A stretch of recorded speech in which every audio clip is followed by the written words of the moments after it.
Hey gang, it's Nos. It's been a while. 7 months in fact.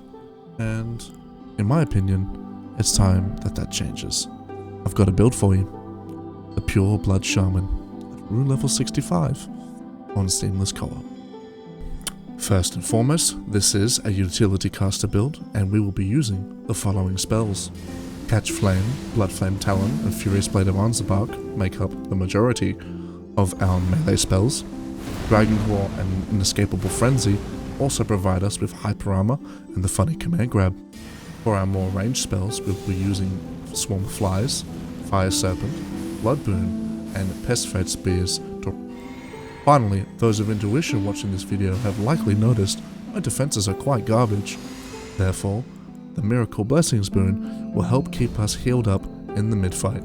Finally, the Pureblood Shaman is still not afraid of a melee fight. We will be using the following weapons. First, we have the Great Katana, as well as the Flamberge. We will also be using Milady, the Warhawk's Talon, as well as the Bloodfiend's Fork, and a couple of other well-scaling, pretty typical arcane weapons. Alright, let's talk inspiration. There are 3 points of inspiration for this build from 3 different content creators. First and foremost, I got to shout out Saint Riot for the theme and the feel of this build. If you guys don't remember, he did a community event a long time ago in which he featured a player covenant called the Family. The Pureblood Shaman definitely sits between them and the Pureblood Knights of Elden Ring DLC lore. Secondly, I would like to shout out to Rofro the Gurm as to putting me onto spellcasting in general for Elden Ring after ignoring it for so long in DS3, and just being the great progenitor of the Age of Mage. Shout out to him as well. Lastly, I'd like to shout out Reddit user Nugtard on the Bad Red Man subreddit for not only very inspirational clips with his bug wizard or bug enjoyer, but also to help me reframe how I think about consumables in Elden Ring.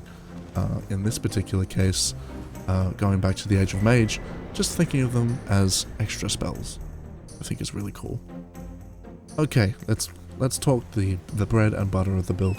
This build is incredibly stat heavy. Probably noticed at the very beginning of the video, my stats do not really reflect what a rune level 65 build should look like, and that is because of 2 things. You'll notice in the top left corner that I am in fact using a Great Rune, and if you know anything about Elden Ring, this is one particular rune in general, Godric's Great Rune, which grants me 5 extra stats to every single stat that is in the game. You will also probably note that I am using just about every single stat barring intelligence, so you could already think of me as a rune level 100 build, or even 105 if you want to count the intelligence as well. In addition to this, I'm also using Marika's Soul Seal, which gives me an extra 15 to 20 levels of stats. So you could consider me, theoretically, a meta level invader, invading people who are level 60 and below. If you think that's scummy, yeah, it probably is, but realistically, there's way worse things I could be doing, and this build is pretty thematic, so I give myself a free pass.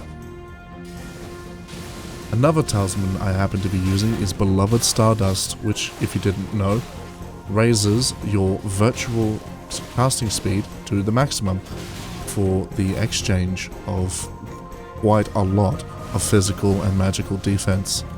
I find that at this level in particular, at least on Seamless, the difference in damage taken is negligible, and even if I do take massive damage, I'm more than happy to compensate with the additional heals that I'm granted. You could even go so far as to state that Beloved Stardust grants me 50 levels of virtual dex, which then you could then make the argument that I'm running a rune level 170 build against these poor Seamless players. If you wanted to do that, more power to you. We both know that's not the case, but you could make the argument. nevertheless, I both need these things to function, and I think they make this build incredibly versatile and interesting at the same time. Speaking of versatility, this is probably this build's greatest strength, to be able to act different playstyles on a dime. I can play caster, I can play melee fighter, I can play backstab fisher, and I can do a decent enough job of playing all three at the exact same time. This build applies crazy pressure in the form of bleed and other status, as well as controlling the battlefield with various spells like Swarm of Flies and Blood Boon. Another thing I'd like to mention before I forget is I occasionally see fit to use the Sacred Bloody Flesh consumable to boost my arcane and my damage stats just a little further, just to get that little bit extra scaling and a little bit extra damage, a little bit extra bleed, you know. The Sacred Bloody Flesh really ties this whole wheel together, bringing my soft cap from 35 to 45, which, if I remember correctly, and please correct me if I'm wrong, but I'm pretty sure that's pretty close to the soft cap for the Dragon Convenience Seal in the first place. My opponent here, using the Honest River setup, pretty good opponent to begin with, but he falls ever too quickly to the two traps of being overly aggressive against initial spellcasting pressure and having very little health to begin with. GG's, my man. In some of these clips you'll see me using weapons and incantations that I'm no longer using or can't use. In this particular clip, I no longer meet, I think it's the strength requirement to one-hand the Bloody Healers anymore, which is fine. I use a different heavy thrusting sword in a different clip anyways, so that's all fine. And I'm no longer using the base game Pest Threads, as I found the DLC version to be more useful in the situations that it does well in. One thing I've yet to really figure out on this build, at least in the case of Inescapable Frenzy, aka #command grab, is I'm not really sure what I'm supposed to be doing after I've hit the grab, the wake up option. It seems like anything I do is too slow to warrant a true response. Do I just wait for a roll? Do I do something straight after? You guys let me know, because I never hit this spell enough to test it properly in this particular stance. I will say though, during the initial testing of this build, one spell that did actually not only meet my expectations but exceed them is Bloodflame Talons. I have found this spell to be an incredible turn and burn option, especially since these players, they just love to mash. You know, they always think it's their turn. In fact, it is not their turn. It is mine. Another thing that this build does really well is its capacity to 1v1 people. Every invader build should be able to 1v1 people in their own way. And I have several ways of doing this. Some reason though, and it's not really something that fits the build, but I'm doing it anyway, is I've included the Shamshir with parry as the Ash of War. So, why have I put parry on a Shamshir? Why am I using Shamshir to begin with? Well, it really ties together what I'm trying to accomplish in-game in the first place, invading these planes. I am trying to provide a mini-boss-esque experience to the PvE-centered game of Elden, or the PvPBE, if that makes any sense. No? Whether I win or lose matters very little to me, so long as I make a relatively positive impression on the people I'm playing against. Now, that isn't always the case. Sometimes I go out of my way to leave a very negative impression of myself and other players. But the main thing is, if I'm in someone else's world, I want to do cool stuff, and if I win, I want to look cool doing it, you know?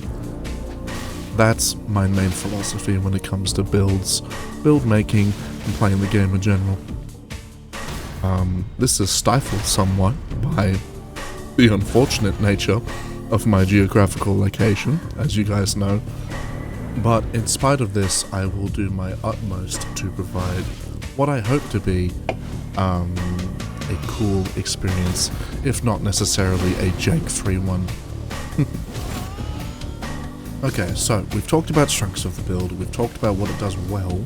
Now let's talk about what it doesn't do well. This build, besides Dragon Claw and a very strange swap tool called Zweihander, it has next to no true hyper armor options. I do have Stamp Sweep on the Bloody Great Katana. I very rarely, if ever, use it, to be honest. And this build really kind of struggles when I'm given no room to sort of set myself up. I don't really have many get off me gel free cards. Stuff like the roped fly pots, they really help. Turn and burns with Bloodflame Talons really helps, but if I'm not, it's a skill issue on my part, honestly. But if I'm not in the game to prep myself against an aggressive squad, I can fall apart really easily. And this clip shows that off precisely. I mean, honestly, take a shot every time I make a mistake or cast a spell that I didn't mean to. You'd be drunk within the next, let's say 2 minutes. This sort of exemplifies a lot of what you will see when you play Seamless yourself, as you will have these squads that don't do a whole lot of damage. In fact, as someone who has negative physical defense, their damage is honestly quite pathetic, but they're very aggressive. They will just sit on your nuts constantly. Doesn't matter what you are doing, right? Save for that Dragon's Claw. I feel like that Dragon's Claw will one-shot me if it ever connects. But for the most part, anything else they're doing, very low damage, but very high in priority. On just about any other build, my first response would probably be to equip the nearest curved greatsword and just swing on them. Can't do that on this build though, so I find myself at a surprising lack of options. At least in this build's iteration, you'll actually see here, I do have aspect of the Crucible on this iteration of the build. I just could not figure out a decent use for it though. I wanted it to be a combo piece, but I could never make it fit. I don't know. I'll test it on a strength faith character and see how I go. So as you can see here, I'm doing the old DS3 thing, run away, turn and burn, so on and so forth. But the very little time I have to actually take a turn, to take a game action, is frighteningly small, and I'm finding that what I'm actually doing is not enough. Seamless co-op gives you the opportunity to have a great many resources, but those resources are still finite and it's still 3v1. I still need to play with some semblance of skill, some semblance of intelligence. While I try whipping out the Bloodflame Talons, that does a great deal more damage, hits more people, bleed build up on it, it's not nothing, and it's blood flame, not just bleed. I think Bloodflame Talons as a spell, particularly as a turn and burn, is very underrated, especially given that it combos into just about anything afterwards in a 1v1 setting. It is probably right about here where I start thinking to myself, right, these guys do no damage, but they're not here to fight, and so neither should I. And it is in this moment that I decide to use probably one of my strongest setups. Yes, indeed, the poison-infused Vulgar Military Saw is my de facto weapon of choice if I absolutely want to bring a co-op squad to its knees.